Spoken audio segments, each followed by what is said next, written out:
En el Nuevo Testamento de la Biblia cristiana, se identifica a Jesús como el siervo sufriente de Isaías 53.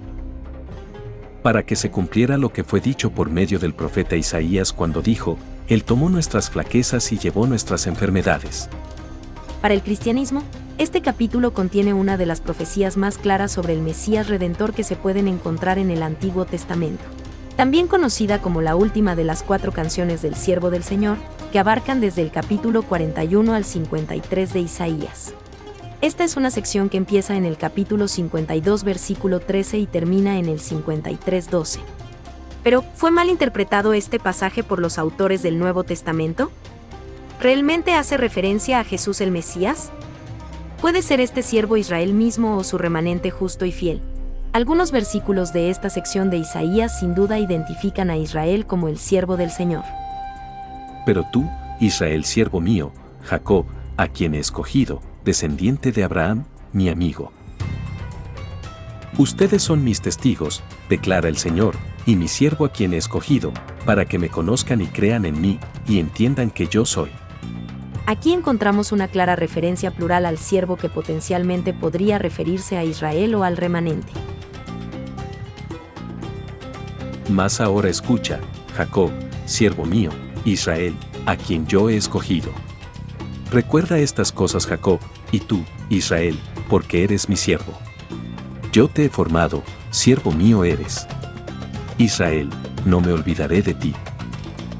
Por amor a mi siervo Jacob y a Israel mi escogido, te he llamado por tu nombre, te he honrado, aunque no me conocías. Y me dijo: tú eres mi siervo Israel, en quien yo mostraré mi gloria. En Isaías 52:13, al inicio del pasaje del siervo sufriente dice: Oigan esto, mi siervo prosperará, será enaltecido, levantado y en gran manera exaltado. De la manera que muchos se asombraron de ti, pueblo mío, así fue desfigurada su apariencia más que la de cualquier hombre. Entonces, ¿se refiere todo el pasaje de Isaías 53 a Israel, el siervo del Señor? Analicemos todo el contexto. Sabemos que el siervo de Isaías 53 es justo y no hay engaño en su boca. Tampoco es violento, y morirá por los pecados de otros. Por su conocimiento, el justo, mi siervo, justificará a muchos y cargará las iniquidades de ellos.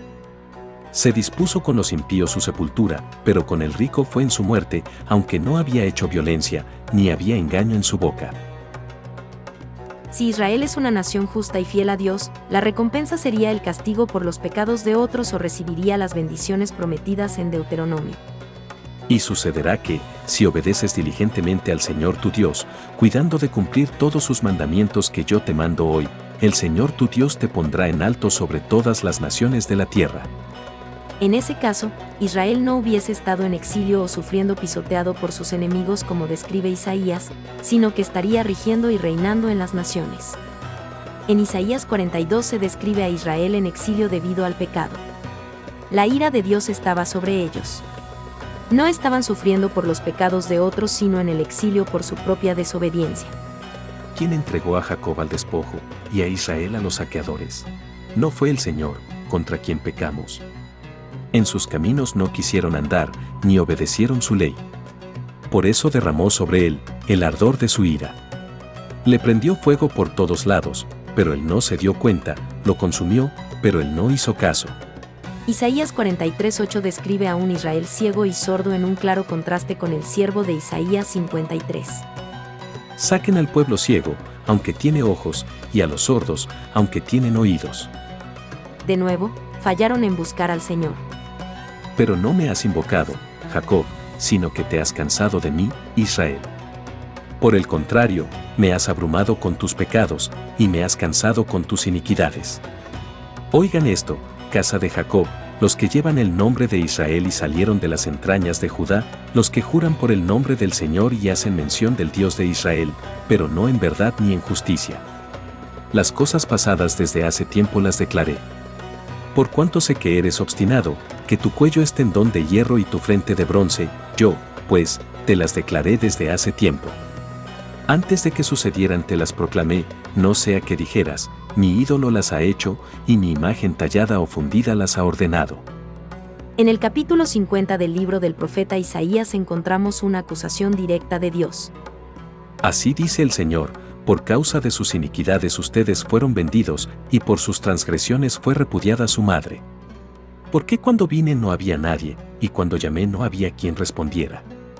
Una vez más se refiere al pueblo de Israel de esta forma. Sordos, oigan; ciegos, miren y vean. ¿Quién es ciego sino mi siervo, o tan sordo como el mensajero a quien envío? ¿Quién es tan ciego como el que está en paz conmigo, o tan ciego como el siervo del Señor? ¿Cómo puede entonces estarse refiriendo al mismo siervo justo y fiel de Isaías unos versículos atrás? Yo soy el Señor, en justicia te he llamado. Te sostendré por la mano y por ti velaré, y te pondré como pacto para el pueblo, como luz para las naciones, para que abras los ojos a los ciegos, para que saques de la cárcel a los presos, y de la prisión a los que moran en tinieblas. ¿Envió Dios a un siervo ciego a abrirle los ojos al siervo Israel a quien acusa de ceguera espiritual? Entonces, ¿se estará refiriendo a dos siervos distintos? Este es mi siervo, a quien yo sostengo, mi escogido, en quien mi alma se complace. He puesto mi espíritu sobre él traerá justicia a las naciones. Pero, ¿cómo interpreta la tradición judía estos pasajes? Existen muchas líneas de interpretación. Algunos movimientos contramisioneros cristianos consideran que el siervo se refiere a Israel o su remanente. Pero tradiciones más antiguas no lo interpretan siempre así.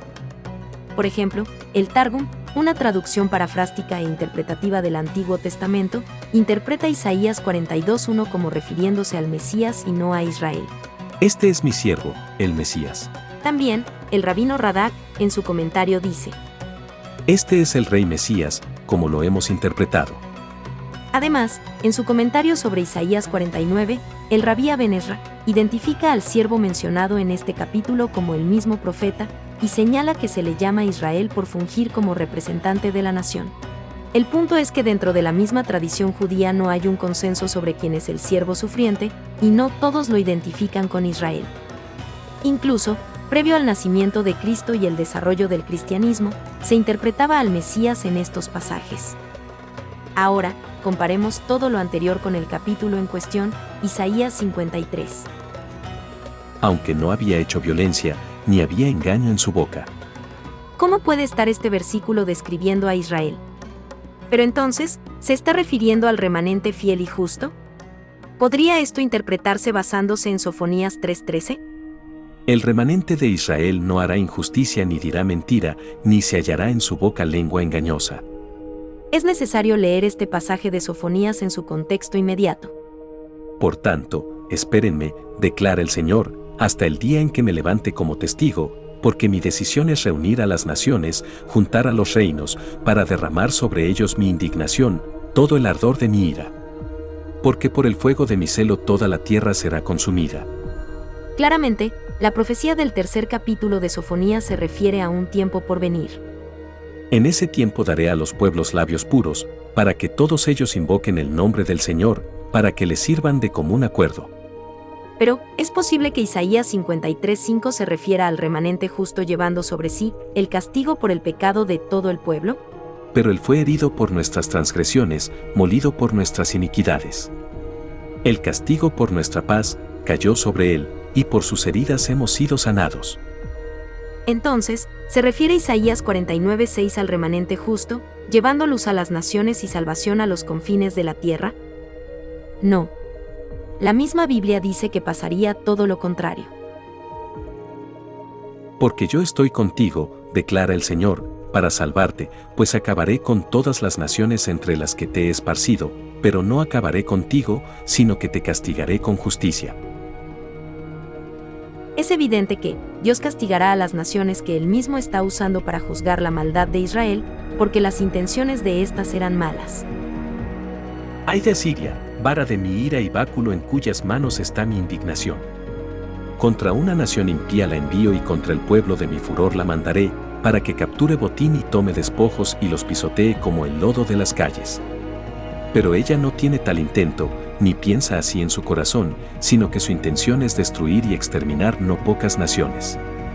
Y sucederá que cuando el Señor haya terminado toda su obra en el monte Sión y en Jerusalén, dirá: castigaré el fruto del corazón orgulloso del rey de Asiria y la ostentación de su arrogancia. Entonces, los sufrimientos del remanente justo de Israel traerán luz y sanidad a las naciones, o juicio y destrucción sobre estas. ¿Podrían estos capítulos de Isaías estar refiriéndose a dos siervos distintos? Pues más vale que así lo creas. Solo uno murió por nuestros pecados para que pudiéramos ser salvos: Jesús, el Mesías.